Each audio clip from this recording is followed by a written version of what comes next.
This is an episode you simply cannot miss if you work with children with speech sound disorders.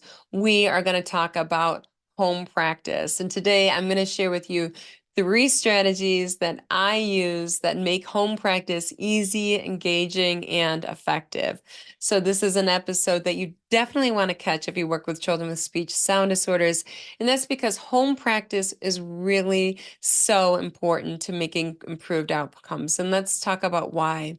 Speech is this highly complex motor activity, sort of like playing the piano, in which what you want is daily practice if you want to see improvement, because we're trying to change the motor plans. We're trying to change the motor programming and the execution. And what that requires is intentional, accurate practice. So what we want is frequency. We want practice to occur on a daily basis. That's not possible as a speech therapist because the research indicates speech therapists only see children 30 to 45 minutes a week.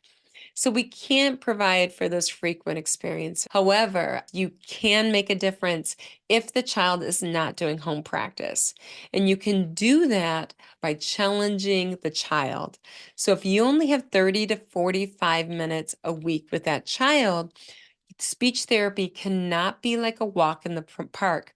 You really need to challenge the child in order to produce change.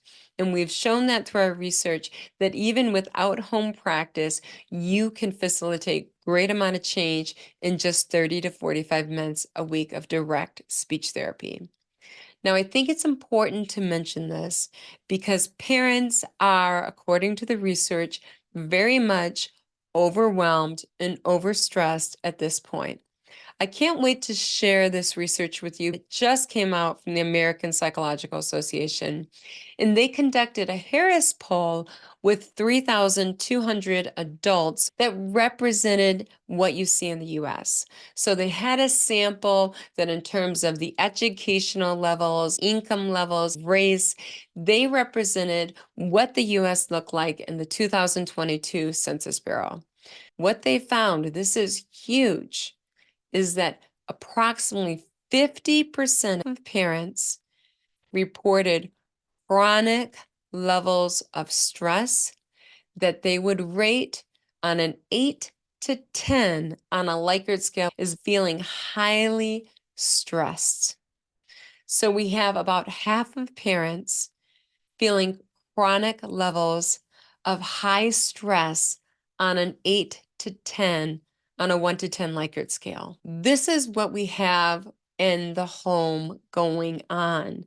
Important to note, 77% of parents report family responsibilities as being a high stressor for them. Home practice is adding to this family responsibility. So what we're looking at when we take a step back and into the home environment based on the very latest research, this is research that was conducted in an online survey using the Harris poll methods, which are the best out there that we currently have. They found in August 2023 that parents, on average, are highly stressed.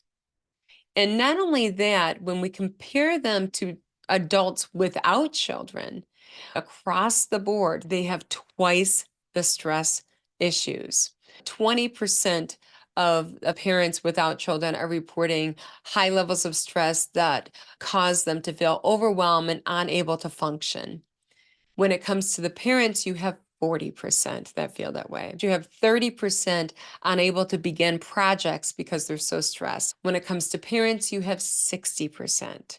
So when you're asking these questions about how stress plays a role in adults' lives, those who are parents are reporting double the level of stress across the board. Parents are overstressed. That's what we know from the research, period. Taking that into consideration, when it comes to home practice, we need to understand that this may not be the top priority.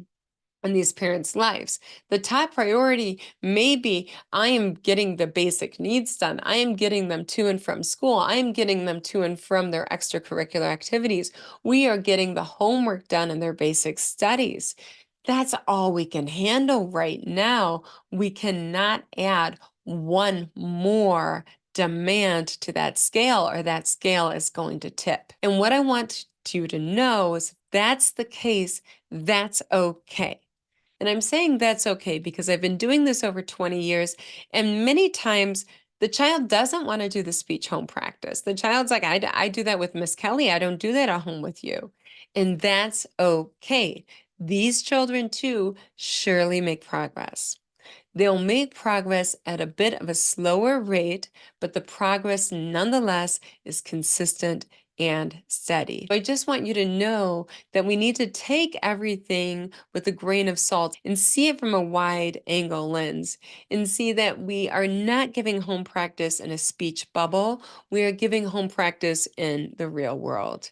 And in the real world, home practice just might not be part of the equation of how a family is going to function, and that is okay.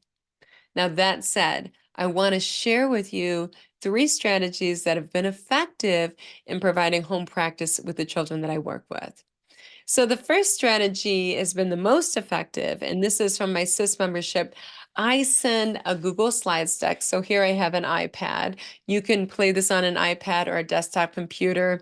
And the Google Slides deck is about 8 to 10 different activities that improve speech, language, and literacy. Now, they're all different levels. Some are more complex, some are simple. There's something for every child on my caseload. My caseload, I have currently 45 children. And there's something that meets everyone's needs. And within those 8 to 10 activities, the parent is to find one activity that they think the child would like.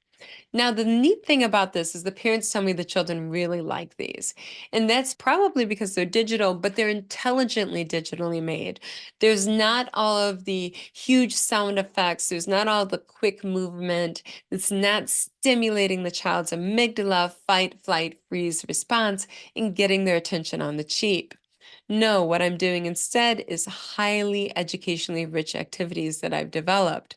So any of these activities are designed to produce maximum gains within a minimal amount of time.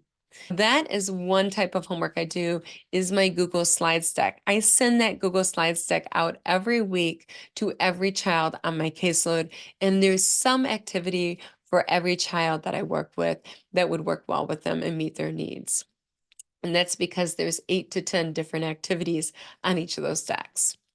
Now, here is number 2, the second way that I do home practice. This one is incredibly effective. These are my complex treatment target paragraphs. These complex treatment target paragraphs have 3-element clusters, the hardest in our language in them, and they're embedded in a paragraph format that includes those transitional words such as first, next, then, lastly, because. So what we're doing is not only improving the child's speech by having complex speech targets that the child practices on a daily basis, we're also improving their language by having them say a paragraph in which there's these wonderful transitional words, thereby improving their literacy skills. So I call it the burpee that works every muscle in the body. This is the burpee that works every communication skill for the child. I laminate a copy for the parents. So what I encourage parents to do with this paragraph, and I say, I want you to hang this up on your wall next to your toothbrush station or next to your nightstand. We want to habit stack it into a habit that you already do every single day. Every single day they brush their teeth.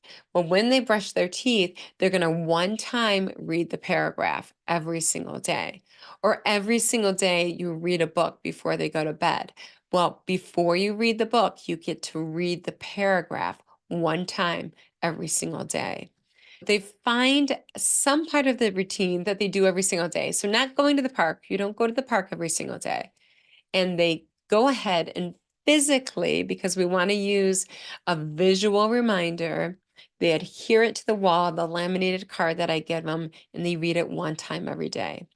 The gains that I get from this type of home practice are much greater than any other type of home practice. When I have a child that reads this every single day, their gains are ridiculous. These are the children that have like 80 errors, and we're looking at 40 errors, and we're halfway through the school year. So we get huge gains with the paragraph. Now, that said, the paragraph is not for every single child. Some children are insistent with their parents. No, I do the paragraph with Miss Kelly at school and speech. I don't do that at home. They've kind of compartmentalized it. So this is a speech thing, not a home thing. In that case, it's okay. We have other options. They have the digital Google Slides deck. They can do that, and that has speech activities in it. Option number 3 is I make little complex cluster blend flip books. I just take a little ringlet, 8 cards, and I turn them into a little colorful book. Instructions on what the cues are. For instance, this one is for WS blends. I give the instructions to the parent on the front of the cards. I have them laminated, and they're ringed together in a cute little book. There's only 8 cards in this book, not a lot of cards, nice and simple. And if once again, they can read through this one time every day, that'll be wonderful. The parents on the back, if they feel like it, they can go ahead and stick a sticker on the back or something like that every time the child reads the book, and they can fill it up with stickers, and this could become a sticker book as well if they choose to do that. So those are 3 methods that I've used that I found to be easy, engaging, and effective. What's most important is that the child enjoys it and the parent enjoys it. We want to find an activity that is engaging. If the activity is engaging, it's going to be effective. The activity is engaging, it's going to be easy to implement. So every child has something different. Some of the parents that I work with say they don't like the paragraph, but they love the flip book.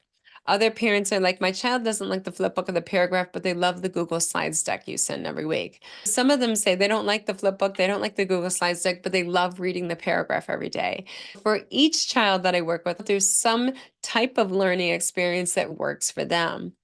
You're probably wondering about the variety before I close. What I do in my SIS membership is every single week we have a different Google Slides deck that I email out to the parents. Now, every semester I change the paragraph and I share a new paragraph with the parents. And every semester now, this is something new, I share a new flip book with the parent. You really do not want a lot of different exemplars, a lot of different words for the child to learn.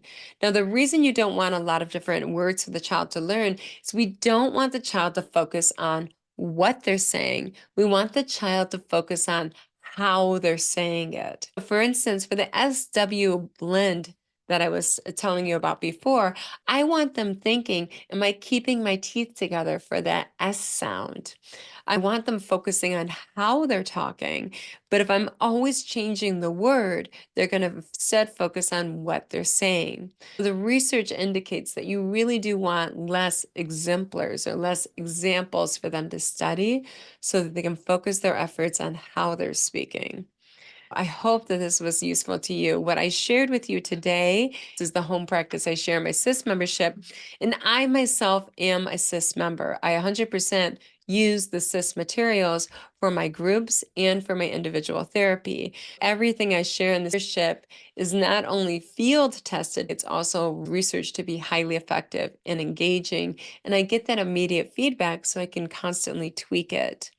I always love to hear from you. Please give me your feedback and email me and let me know what works for you in terms of home practice. That said, roll up your sleeves and make the world a better place, one child at a time. You're always going to be first.